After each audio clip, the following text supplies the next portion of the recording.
Welcome, everybody. You might be listening live on 11:50 a.m. KKNW in the Seattle area, or perhaps you're watching live on Transformation Talk Radio on Facebook or Christine Upchurch professional page on Facebook.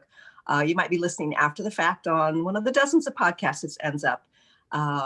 Whenever and wherever you're joining us from, we're very grateful to have you here. And I think you're going to be grateful as well. And my cat Indy just made some sounds, so I think she's grateful that you're here as well. I'm looking forward to our conversation today with a guest who I will introduce in a minute. It's very interesting because she was mentored by one of the most high-profile, famous CEOs ever. And she's moved on to share her wisdom that she got from that with others. And I'll tell you a little bit more about that and let her tell you about that. But first, I want to say hello to Benny Mathers at KKNW. Hi, Benny.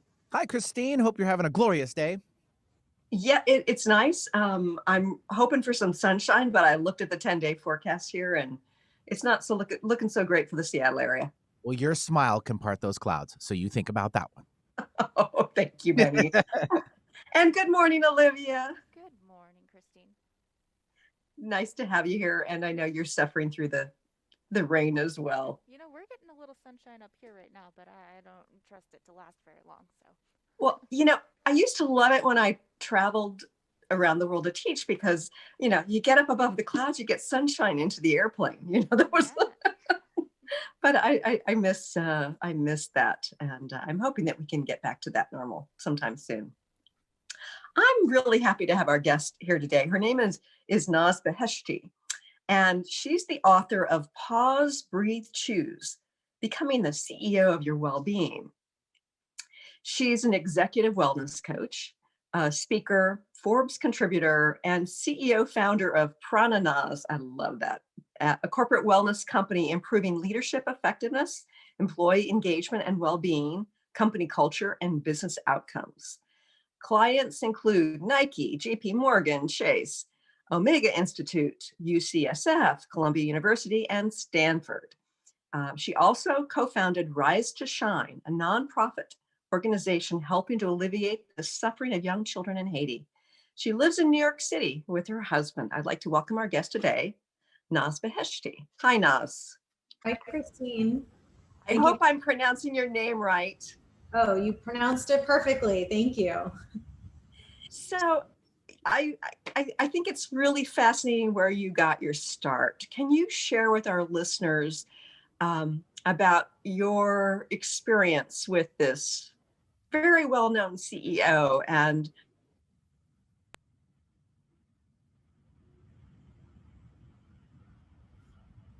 You froze. I did not hear your last part. I just, sorry.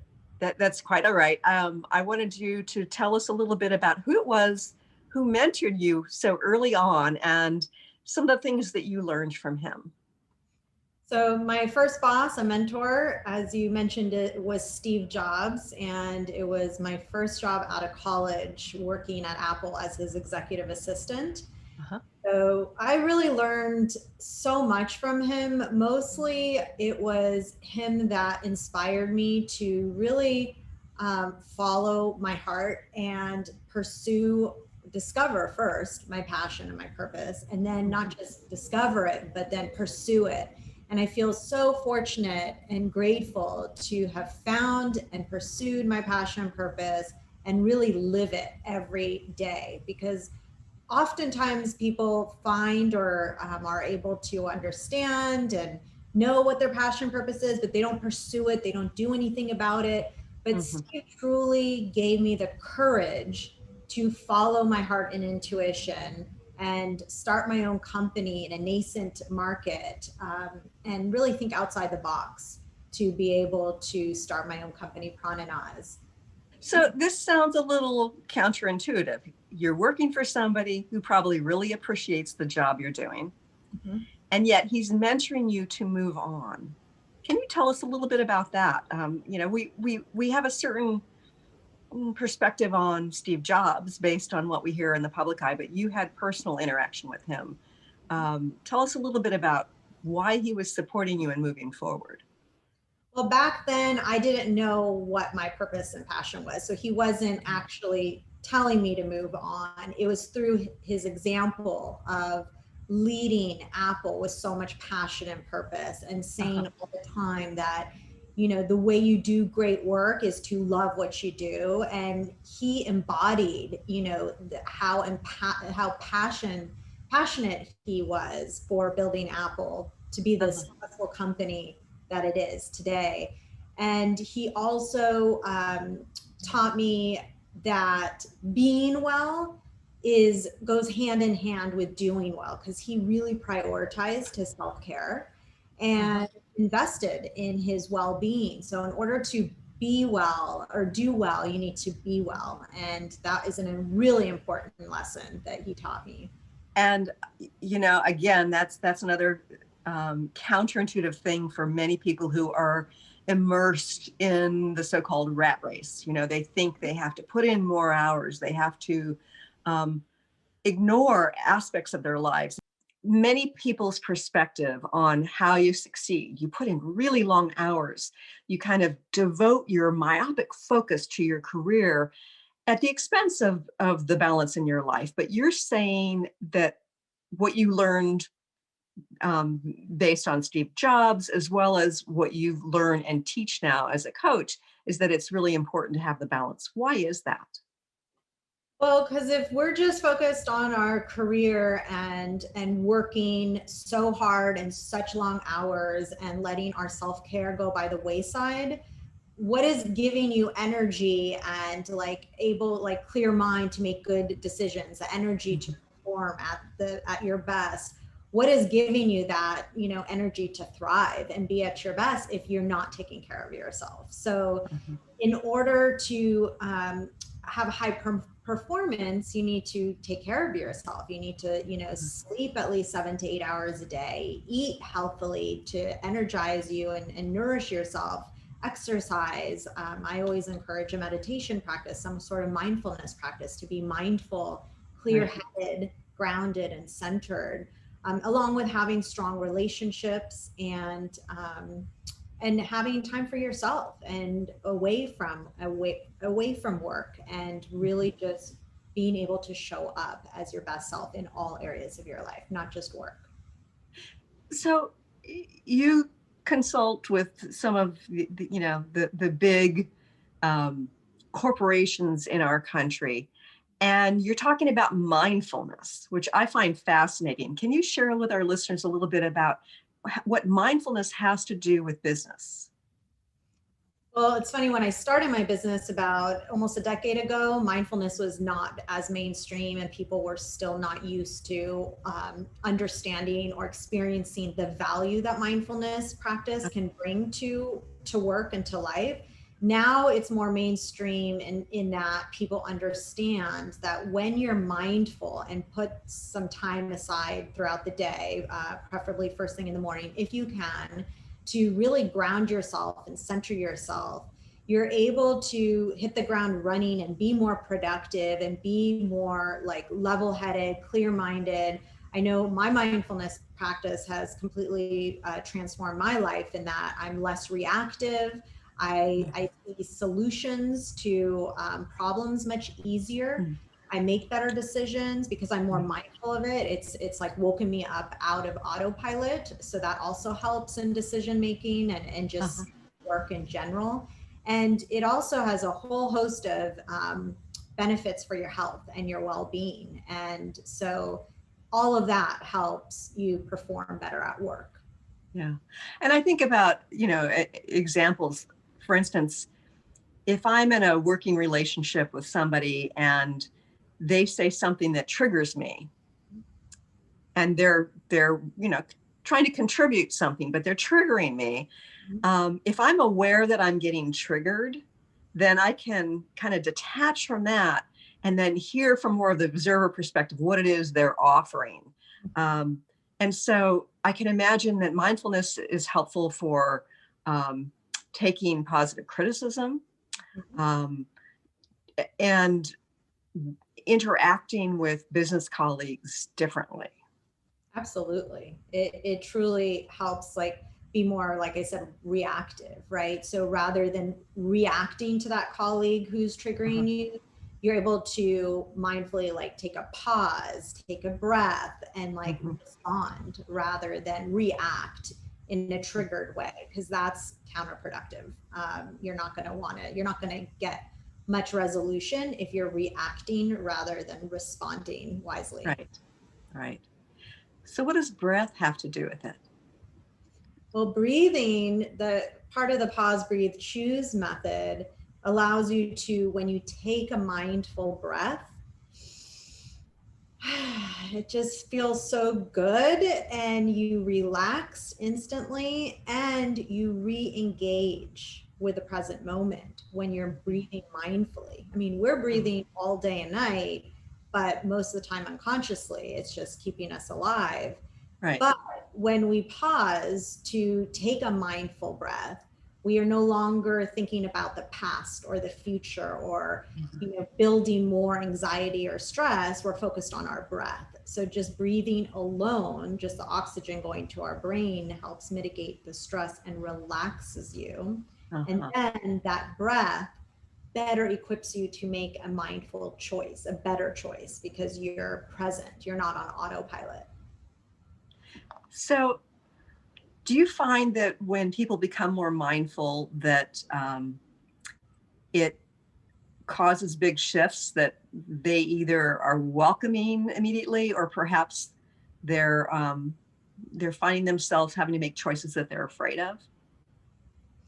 Either way, I find that's a positive, because if you want to make a choice, if you're kind of forced or want to make a choice that you're afraid of, that promotes evolution and growth.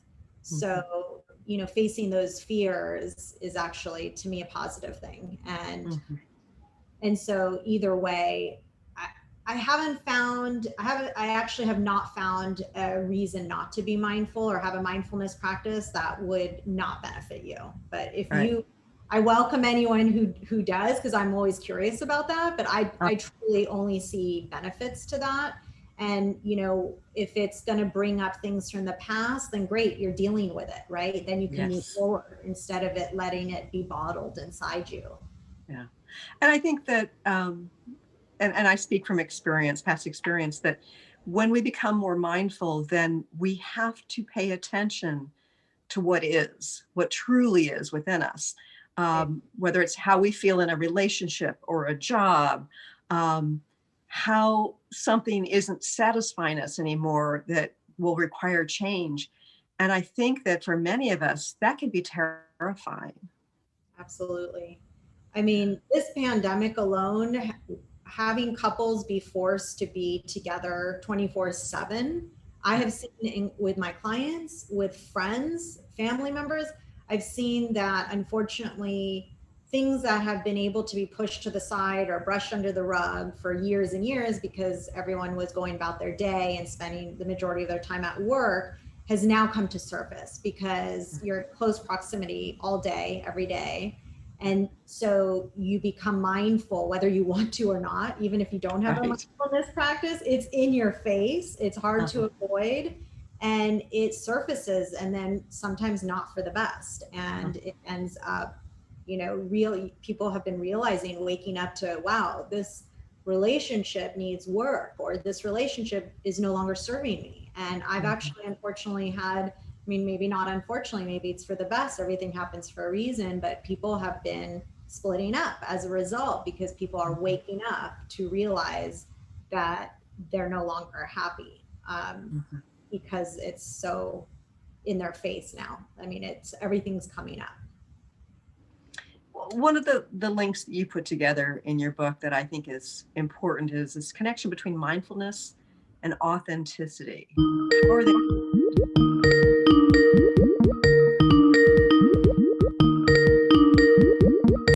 sure what, that wasn't me. I don't think it was me either. Okay. We're still on the air if you want to just keep on going. Sorry about that. I'm not sure either. So we'll look into it. So what's the connection between mindfulness and authenticity?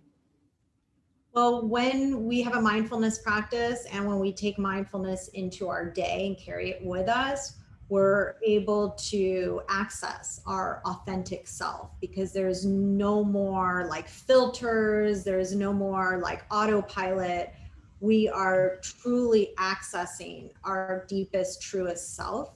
And so in my experience, mindfulness is really the key to discovering your authentic self, because all that chatter and all that chaos above that is kind of on the surface in our mind quiets down. And then the mind, when you're mindful, your heart and your mind are aligned. And so, and I feel like your true self and essence is in your heart. And so then you're able to hear your heart and respond to your heart in alignment with your mind. They're aligned rather than just living out here in kind of the chaos. You drop into your authentic self. Yeah, I love that. So you talk a lot about stress, and you were talking about it here in this conversation. What are the different types of stress, and is all stress bad? No, absolutely not. There is one type of stress. There's three types of stress. I use an ACE acronym. A is for acute stress, which is a short-term necessary stress, which is also often referred to as a fight or flight response. It's a necessary short-term stress. There is chronic stress, which that is the most terrible stress. It's a long-term stress, about greater than 6 months, where you feel hopeless and helpless and have unresolved issues. And that is continuous and can be really a killer stress and is linked to a lot of disease. And then the good stress is eustress. And eustress gives you energy to, thrive in like situations where you're doing, for example, a competitive challenge, or like you're about to go on stage and speak, for example, and you might be really nervous, but you switch that nerves to excitement, and that's like a good stress because you get excited, and it's like that energy that kind of keeps you going through a good challenge, or like, it's short term, and it's a positive stress that gives you energy. And I had never heard that word before, and for our viewers and listeners, it's EUSTRESS. Right. Yeah, I had to look it up in the dictionary, but that makes perfect sense, because there are situations where if you are feeling stressed, you feel it in maybe your palms are sweating, and you feel a little tightening in the throat, heart may be racing, and yet you're about to do something really great, go out on a date, get up on stage, whatever it is that has you excited, that feels stressful, but it is a positive stress. It is. So with chronic stress, what are some of the tools we can use in order to be beyond mindfulness to mitigate that? Well, so it's also a lot of stress starts with our mindset. So it's really about our perception of like a demand or event. It's not the actual demand or event that's stressful. It's how we perceive it. Right. So that's why I love pause, breathe, choose, because we could choose to kind of toggle between acute stress and eustress, which are the two, positive stresses, then necessary and positive stress, and avoid the trap or pit of chronic stress, which really, like I mentioned, is, a longer term stress over 6 months. And really how it's characterized is feeling helpless and hopeless, and having unresolved issues. So the way you can mitigate that is to choose to resolve those issues in whatever way that, you can, rather than being in a disempowered state of just saying, this is my situation, I can't do anything about it. Even if you can't physically do something about it and it is what it is, and you can't change the situation, you could change your mindset around it so that killer chronic stress doesn't intoxicate you, because it's very So again, it goes back to your perception and mindset. So it's about, acing stress using the ACE method. And that's three steps. Acing stress using the ACE method starts with action. First it's identifying what type of stress it is. Uh-huh. It starts with awareness of that type of stress between the three steps. And then it's ACE is for change, making that change. The C stands for change, changing that mindset from a disempowered mindset to a more empowering mindset. And then the E would stand for taking empowered action to shift either the mindset or your situation or environment, whatever the case is. Right. But you're able to ACE stress through awareness, change, and empowered action.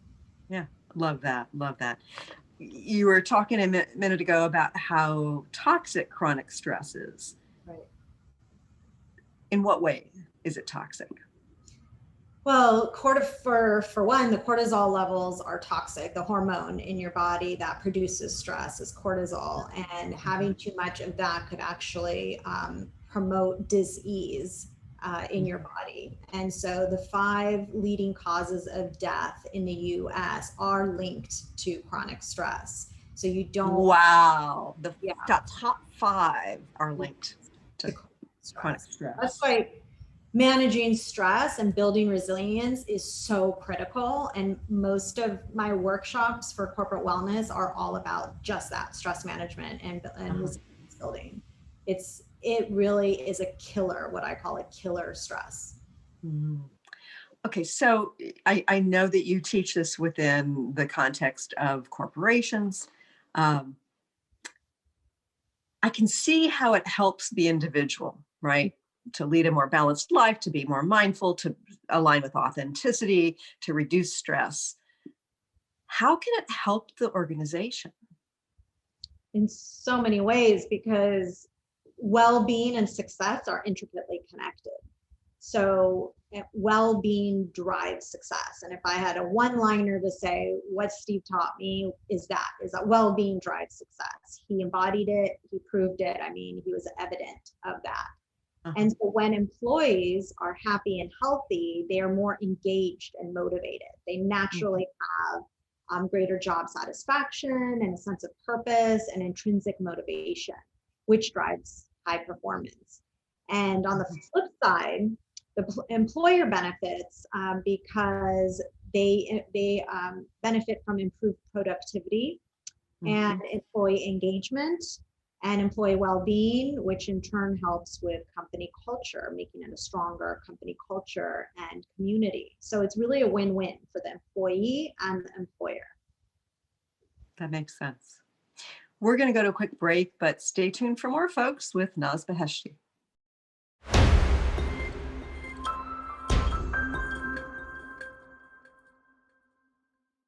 Welcome back to the Christine Upchurch Show here on 1150 AM KKNW, transformationtalkradio.com, and Facebook Live. Folks, you can find us over on my professional page. Okay, I'm talking to Naz Beheshti, and she's the author of Pause, Breathe, Choose. Become the CEO of your well-being. And as I know that we have plenty of listeners who aren't thrilled with their current jobs, or they're happy enough with their job or their career, but they feel like there's this inner yearning, this calling of their soul that is inviting them to move in a different direction. What kind of advice do you have for people who are thinking about changing careers? Well, for the people who are unhappy and don't know where they want to go next, I highly encourage you to take explorative action. And what that means is stepping outside of your comfort zone, the place that you live without fear, stepping outside of it. I know it's a little bit scary, but that's where most growth and knowledge appears, right? Wisdom. You learn more about yourself and your authentic self and what you want and what your purpose is. So taking explorative action would be one way to learn, and this could be anything from learning something new, finding like a new hobby, or learning a new language, or taking a path less traveled. Like if you go on regular walks and you follow a certain path, and go a different route. You never know what you're going to run into or who you're going to run Right. into.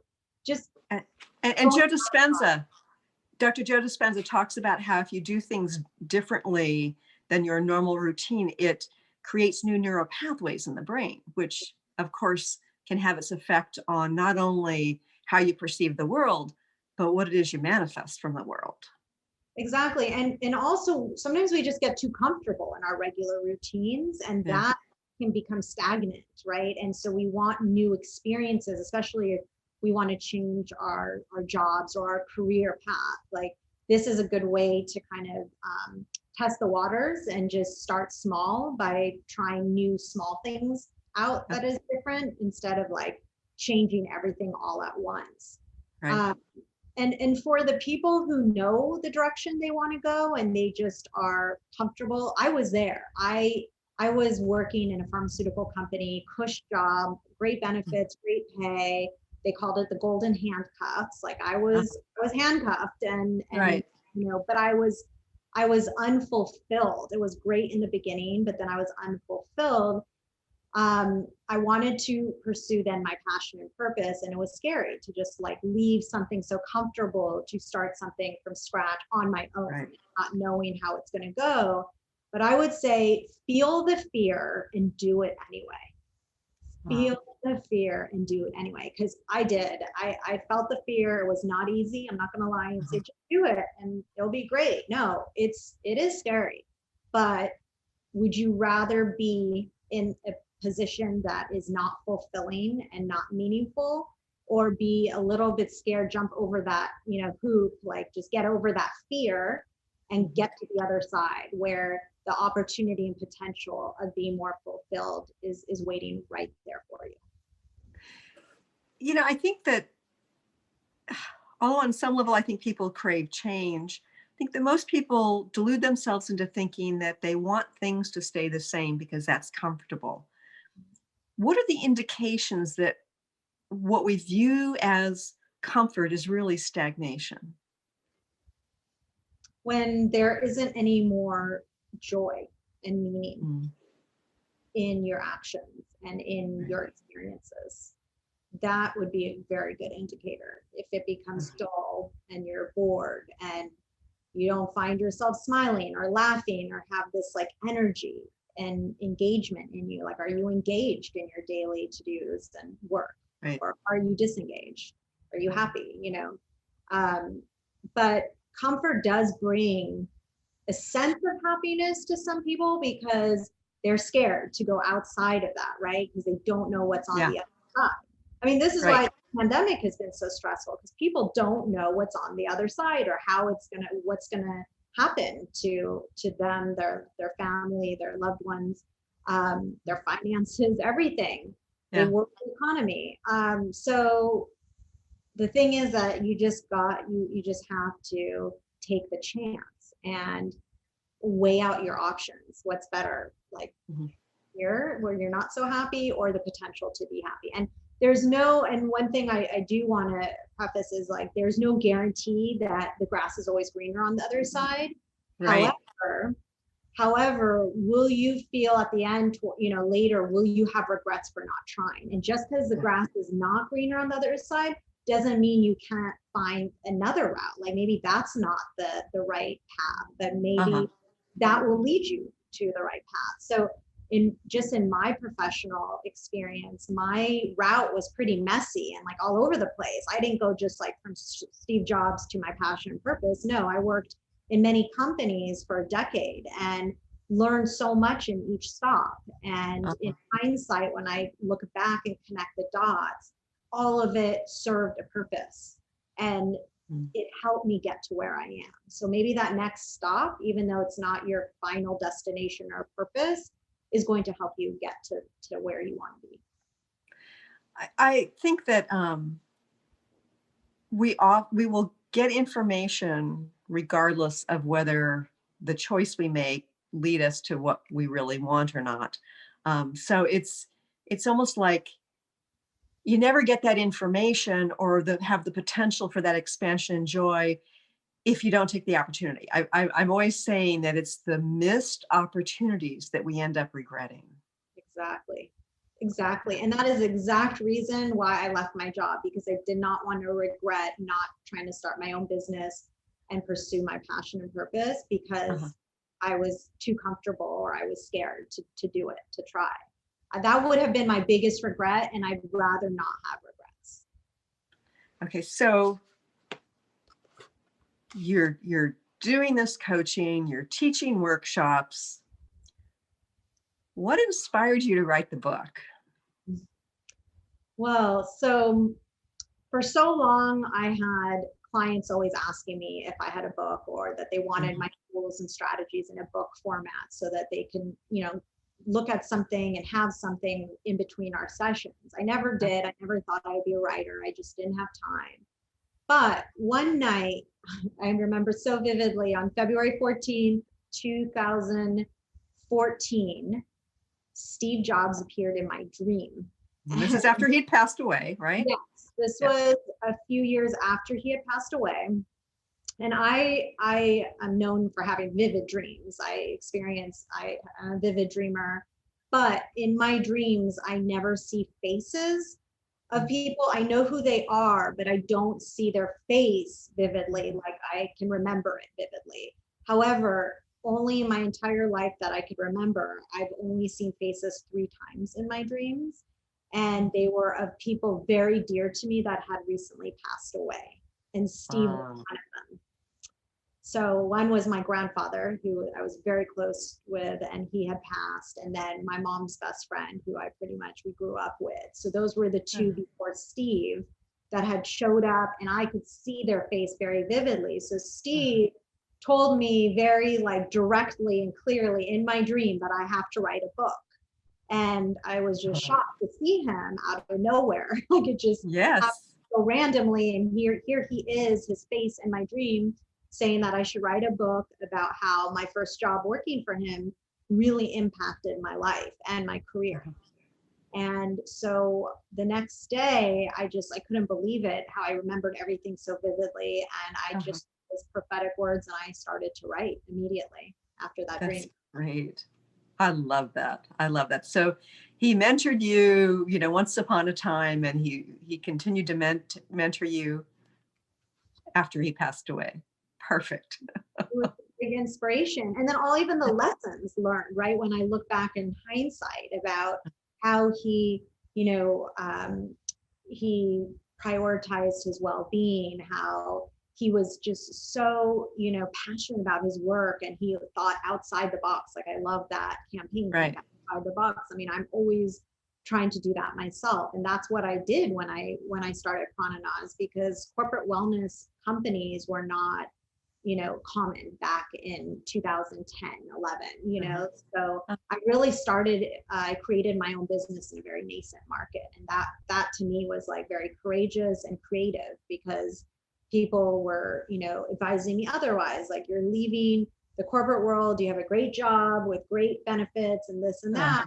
Do what? Like, you don't know if that's going to work. And I said, but I'd rather try than be unfulfilled doing something with a great paycheck that's, not going to fulfill my soul. I want to serve people in a different way. So I did it. And I really felt like Steve was, he was a big influence, whether he was there physically, but he embodied that. And when I worked for him, and I got to see it up close and personally, so I try to take that with me, and I did when I started Prananas.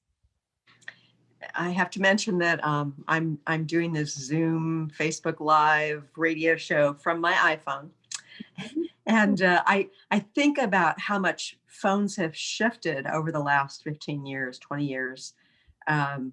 It's amazing what phones can do now. It's absolutely amazing, and I know that he had a lot of wonderful people working for him and with him on these projects.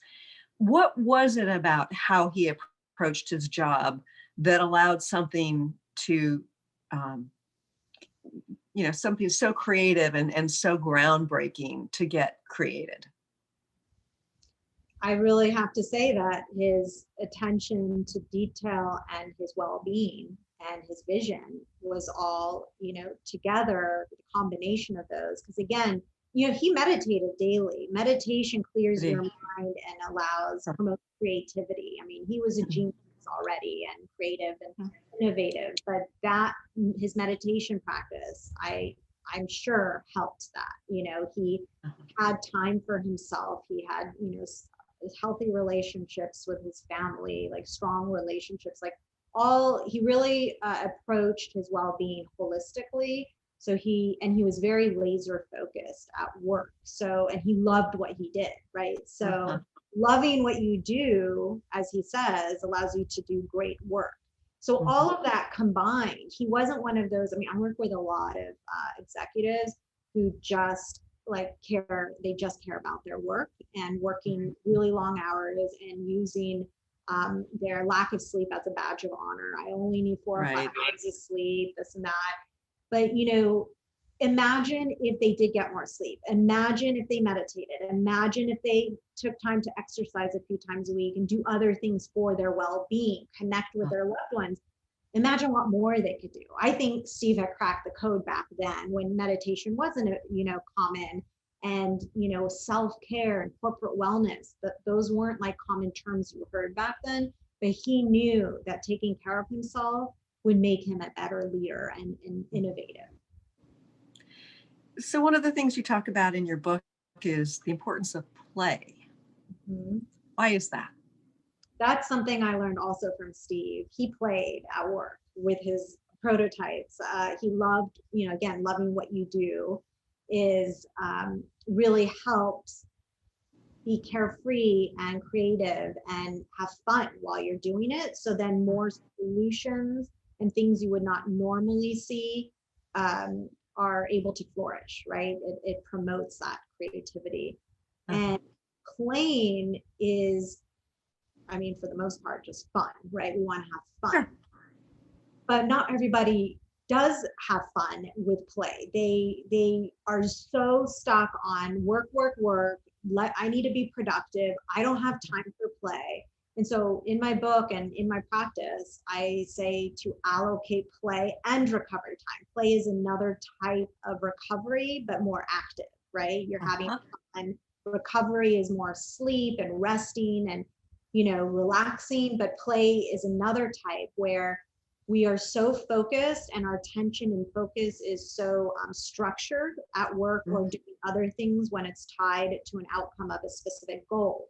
But when we play or when we're recovering, we're just being our true authentic self and in the moment, and there's no attachment to a specific outcome that's a goal. We're playing to have fun, I've always found it fascinating that whenever I go on vacation, something shifts in my business. Maybe suddenly I manifest something that I didn't expect, or I'll get an insight that will shift the direction I'm going in one way or another. And I remember my previous assistant, she said, "You should go on vacation more often." Exactly. We all should. It's so we should. For that reason, you come back rejuvenated, energized. If we're not taking that time to rejuvenate, I mean, just sleeping every night is a way to reboot every cell in your body, your brain, your mind and your body, so that you can wake up with a kind of a clean slate, hit the ground running, have the energy to do so. But when people are saying, "Oh, I only need 4 or 5 hours of sleep," and not fully recovering every night, it starts taking a toll on your body. Now, I know some people they literally need less sleep, but when those people who need a bit more sleep, but they're running on less sleep, are trying to function long term, they're gonna hit burnout. I mean, I've seen it all the time. I've had clients who pass out from adrenal fatigue in the middle of meetings and have to be rushed to the hospital. Wow. Yeah. Oh my goodness. And in Japan, there's a word for it called karoshi, which is death by overwork. They have coined a term that's really horrific in my mind. It's very sad. A word for death by overwork. That's how common it is in Japan. Yeah. I worked over there for a month, and it was very fascinating to interact with people from that culture. That they're just so into perfectionism. For instance, people, like I would have clients who would say, that they don't speak any English, and then they'd have an experience that they were really excited about, and then they start speaking English because they were so excited they wanted to communicate it to. And I'm thinking, oh my goodness, they speak English really well, and yet they didn't feel comfortable. If they didn't have that experience, they wouldn't have spoken to me in English because they were so concerned about getting it wrong. Yeah, they have that filter and inhibitions up, right? When they so excited, they just want to share. That's their authentic self coming out. Like, I don't care what I sound like. I'm so happy right now. I just want to share, Yeah, exactly. What is Prananas?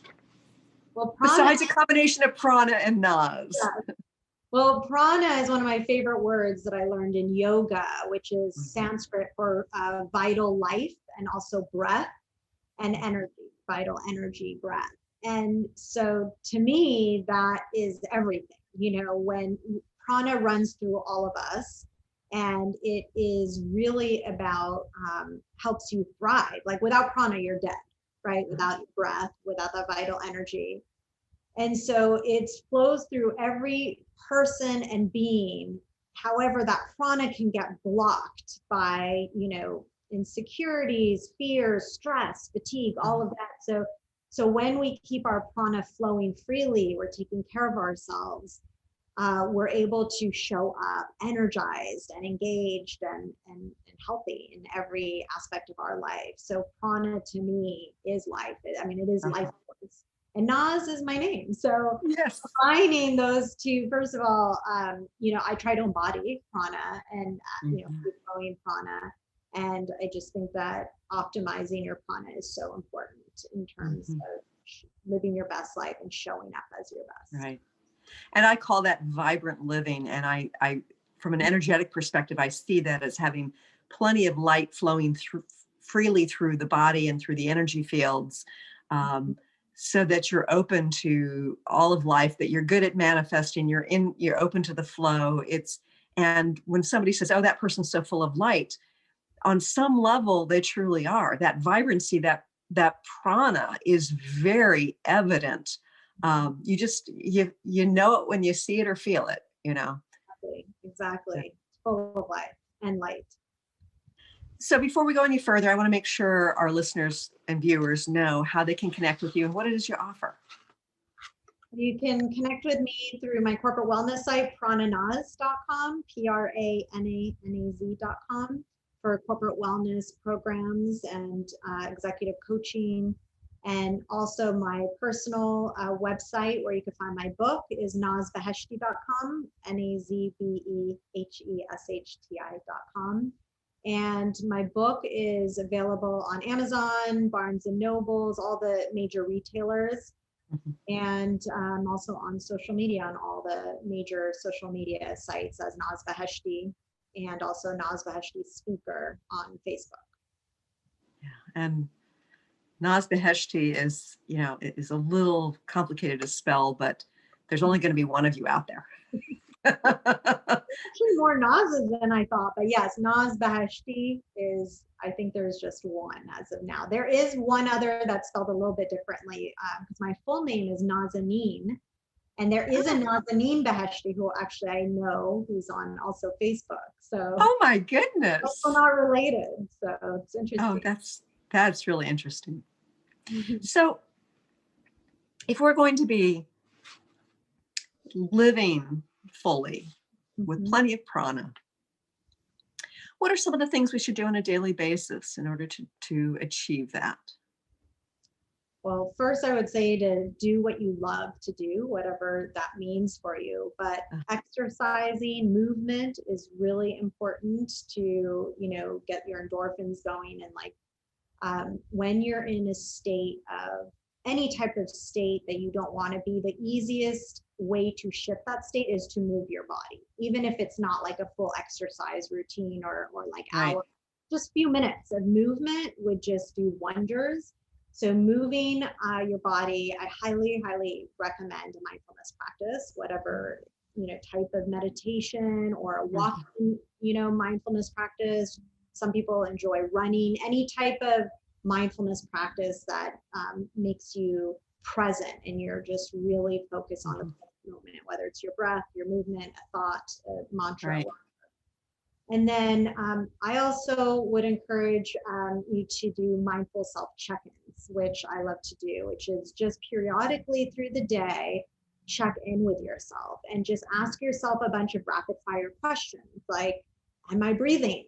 Am I thirsty? I keep this big glass of water on my desk. I'm always drinking water. How's my posture? Am I hunched over? Am I sitting up straight? What am I thinking? What am I feeling? And just like checking in to all your senses so that you're fully aware of your state, your current state. And then your subjective state allows you to then move forward and make a better choice if you want, or just makes you aware of how you are, and you could track that throughout the day. I've got a friend who's got an app that sort of goes off randomly every hour that she takes as a cue to breathe deeply. So, there are ways that we can play with our technology in order to remind us to do these things. Yeah, there's an app. There's a Apple Watch that tells you to like get up and move. There's so many notifications you can get to do that, and I highly encourage that, because if not, you can get stuck kind of in whatever you're doing, and so much time can go by. You're not even aware of your breath, if you're thirsty, if you're hungry, anything, because you're just so focused on the task at hand. And then lastly, I mean, there's so many. I have over 80 in my book, but I'm just picking out the things that I do every day. Is have a morning routine. So have some time, if you can, first thing in the morning for yourself to do whatever that is that makes you happy and feel good. And so for me, I use the RPM method, which is rise, pee, meditate, followed by movement. So I do that every single day, and I just feel amazing, because no matter what happens after that in the day, good, bad, whatever it is, I feel good that I started my day the way I wanted to, instead of just reacting to my emails and having my calendar kind of run me. I run my day. I take charge of my day. Do you have a 1 minute final message for our viewers and listeners today? It would be really to pause, take a deep breath, and choose something that makes you really happy, that you want to do, that you haven't been doing because you haven't had time or you just haven't gotten to it, and start doing that. And put it in your calendar, block off the time, and start with one small thing that you want to incorporate that is for your own self-care, and commit to that one thing daily or every other day, whatever works for your schedule, but just do it. That is the first step, is to pause, breathe, choose that one thing. And then from there you can build, and there's over 80 in my book that you can choose from, and really just take charge of your life and promote yourself to become the CEO of your well-being. That's great. Naz, I want to thank you for sharing your message here today, and for inspiring our listeners and viewers. Thank you. Thank you so much for having me, Christine. I really enjoyed our conversation. Yeah, and I want to thank all of our listeners and viewers for joining us here today, and I look forward to talking to you again soon. Thanks so much for tuning in today. If you'd like to empower yourself to step further into your vibration of change, please visit my website at christineupchurch.com, where you can learn more about my insights, upcoming events, and private sessions.